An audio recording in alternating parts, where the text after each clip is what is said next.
আসসালামু আলাইকুম রহমতুল্লাহি আবরকাতুহু। আলহামদুলিল্লাহ, বেশ কিছুদিন হলো আমাদের এলাকায় যে ধানগুলো লাগানো হয়েছিল সেই ধানগুলো পেকে যাচ্ছে। আশেপাশে অনেক ধানই বৃষ্টির কারণে একদম মাটির সাথে শুয়ে পড়েছে, কিন্তু আলহামদুলিল্লাহ আমাদের ধানগুলো এখনো খাড়া আছে। ধানগুলো পেকে যাওয়ার কারণে আমাদের ধানগুলো কাটতে হবে। তো আগামীকাল থেকে আমাদের ধানগুলো কাটা শুরু করব ইনশাআল্লাহ। এজন্য আমাদের খামারের যে কাজগুলো থাকে সেই কাজগুলো একটু কমায় নেওয়ার চেষ্টা করতেছি। খামারের যে কাজগুলো বেশি সময় লাগে, যেমন খড় কাটা, তো আমরা সেই কাজটি দ্রুত করে রাখার চেষ্টা করতেছি, যেন আমাদের ধান সারার কাজের ভিতরে যেন খড় কাটার সমস্যা না চলে আসে। যেহেতু আমাদের অল্প গরু, একদিন একটু বেশি করে খড় কাটলে বেশ কয়েকদিন চলে যায়। এজন্য আমরা চেষ্টা করতেছি একটু বেশি করে খড় কাটবো।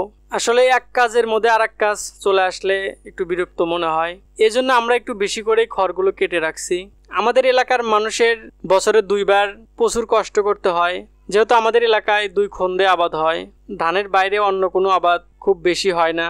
অল্প কিছু পরিমাণে ভুট্টা চাষ হয়, আর হাতে গোনা 2-1টি জমিতে সরিষা বা অন্যান্য চাষ হয়। তো সেই হিসেবে আমাদের যে ধানের কাজগুলো আসে তখন একটু বেশি পরিশ্রম করতে হয়। জমিতে ধান কেটে রাখতে হয়। ধানের আটিগুলো বাড়ির পুর নিয়ে আসার পরে আমরা আমাদের যে হ্যাসারগুলো আছে, অনেকেই ধান মারাই মেশিন বলেন, যাই হোক, সেটা দিয়ে আমরা ধানগুলো আটি থেকে ছেড়ে নিই। সে ধানগুলো আবার একদিন ভিজে সিদ্ধ করতে হয়, সেটা আবার 2-3 দিন শুকাতে হয়। তারপরে যে আটিগুলো থাকে সেগুলো হালকা রোদে শুকায় পালা দিতে হয়।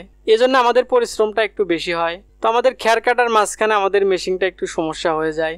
এই মেশিনটার সব দিক ভালো থাকলেও একটি দিকে একটু সমস্যা, সেটা হচ্ছে বেশি খড় হলে মেশিনটা আটকে যায়। এজন্য খুব সতর্কতার সাথে এই মেশিনে খড় কাটতে হয়। তো মেশিন নষ্ট হওয়ার পরে আমরা বিরতির সময় ওখানে বসছি, পরে দেখি আমাদের গাছের একটি পেঁপে পাখি অর্ধেক খেয়ে ফেলছে।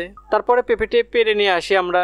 অনেক জায়গায় শুনেছি পাখি যে পেঁপেটি খায় সেটি নাকি অনেক বেশি মিষ্টি হয়। তো এই জন্য পরীক্ষা করার জন্য আমরা পেঁপেটি পেরে নিই, আর যেহেতু অর্ধেকের বেশি ভালো আছে সেখান থেকে আমরা খাওয়ার চেষ্টা করি, আসলে দেখি কিরকম লাগে। তো খাওয়ার পরে দেখলাম যে আলহামদুলিল্লাহ অনেকটাই মিষ্টি। এমনিতে আমাদের এই পেঁপে গাছের পেঁপেগুলো অনেক বেশি মিষ্টি হয়, আর গাছটি একটু বেশি বড় হওয়ার কারণে উপরে খুব বেশি পেঁপেও নাই। যেহেতু এই সিজনে প্রচুর পরিমাণে বৃষ্টি হয়েছে, কোনো ফসলই সঠিকভাবে হয় নাই। তো যাই হোক, সবাই আমাদের জন্য দোয়া করবেন, আমাদের খামারের জন্য সবাই দোয়া করবেন। আল্লাহ তাআলা যেন আমাদের খামারের মধ্যে বরকত দান করেন। হাসবুনাল্লাহু ওয়া নি'মাল ওয়াকিল। বান্দার জন্য আল্লাহ তাআলা যথেষ্ট। আসসালামু আলাইকুম ওয়া রাহমাতুল্লাহি ওয়া বারাকাতুহু।